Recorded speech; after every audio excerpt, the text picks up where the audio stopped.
Hi, my name is Kevin Hart. I'm the laboratory manager over at Stone Laboratory. Today we're out here on the Gibraltar 3, which is one of Stone Laboratory's research vessels. And we're over here by Schoolhouse Bay off Middle Bass Island. We're going to be showing you some techniques we use to gather information and take samples of the diversity of organisms and other limnological factors here in Lake Erie that are used for research. This is our Secchi disc. What we'll use the Secchi disc for is to look at the turbidity of the water. When deploying a Secchi disc, different factors can say whether the water is going to be more or less clear. It can be sediment suspension, plankton. Now as we deploy the Secchi disc, we want to do it on the shady side of the boat if possible. That way if another researcher comes in and wants to replicate our experiment, they can do it. It could be a cloudy day today where it's a sunny day. But as we go down and get these measurements, we're looking for how far the sunlight can penetrate into the water column. What that'll tell us is how far down phytoplankton and aquatic vegetation and things like that can use the sunlight for energy, photosynthesis. So we're going to deploy it, and we're going to take this measurement when I can no longer see the Secchi disc. You always want to have your sunglasses off if you do have sunglasses. That way it doesn't hinder what you're looking at.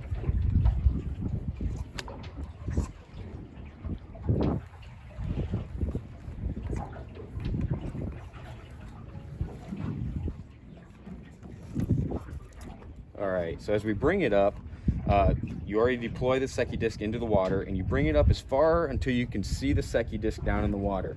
Then again, you reach down and take the measurement from the surface of the water down to the Secchi disc.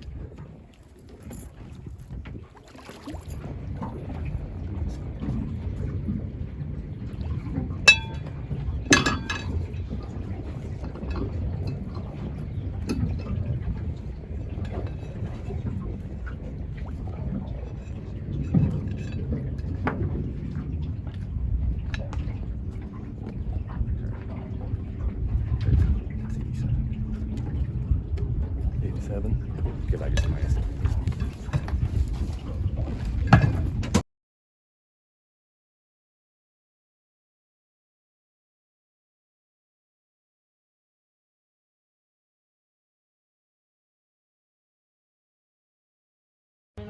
Alright, so what we're going to do now is we're going to take a look at some factors that determine the health of the organisms in an environment, aquatic environment. Two of those most important factors are going to be oxygen levels, which we take dissolved oxygen levels, which is oxygen dissolved in the water, and temperature readings. We're going to use what's called a dissolved oxygen probe. What we're going to do is this can take measurements of lots of different things, but we're going to be looking at temperature and dissolved oxygen. We're going to take a surface reading, and then we're going to take a reading towards the bottom.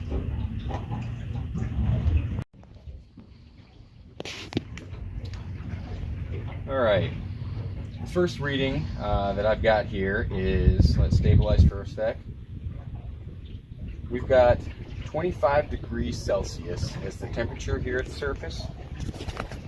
And we record the dissolved oxygen in milligrams per liter, and it's at 8.89. We're going to go all the way down to the bottom now. All right, and now we're at the bottom with the probe. The temperature at the bottom of the lake right now in this location is 25 degrees Celsius, and the dissolved oxygen is reading 8.94 milligrams per liter. All right, what we're going to take a look at now is benthic macroinvertebrates at the bottom of the lake. I have a couple different pieces of equipment here with me that we utilize to do this. This is called an Ekman dredge, and an Ekman dredge takes a 6x6 sample of the bottom of the lake. These doors open up and you get a 6x6 sample, you bring it up. And what you do with the sample is you put it in what's called a sieve bucket. And a sieve bucket has a screen on the bottom where you can filter out all the mud and all the muck and all the bottom material. And what's left is your benthic organisms in the bottom of that pail. Deploy the Ekman dredge. You can see the jaws are opened up. We're going to send this down to the very bottom of the lake.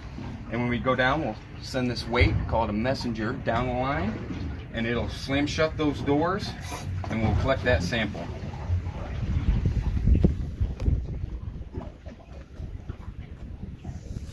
then, because this is a sieve bucket, we rinse it out into the water, and all that sediment would essentially go away. And if we have some organisms, we'll be able to wash them off into a sample jar and take those back to the lab and identify them.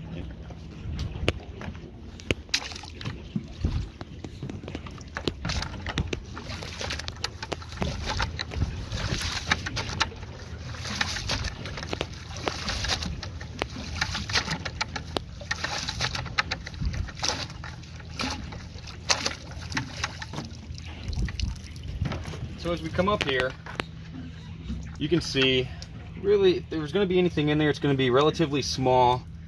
We don't have a large sample here. You can see how all that bottom material is washed away, and it leaves anything that's large enough. It won't go through that mesh. But if we did have any organisms, we could take them, put them in a sample jar, and the students would then take it back to the lab with them if they wanted to, or just identify them here on the boat.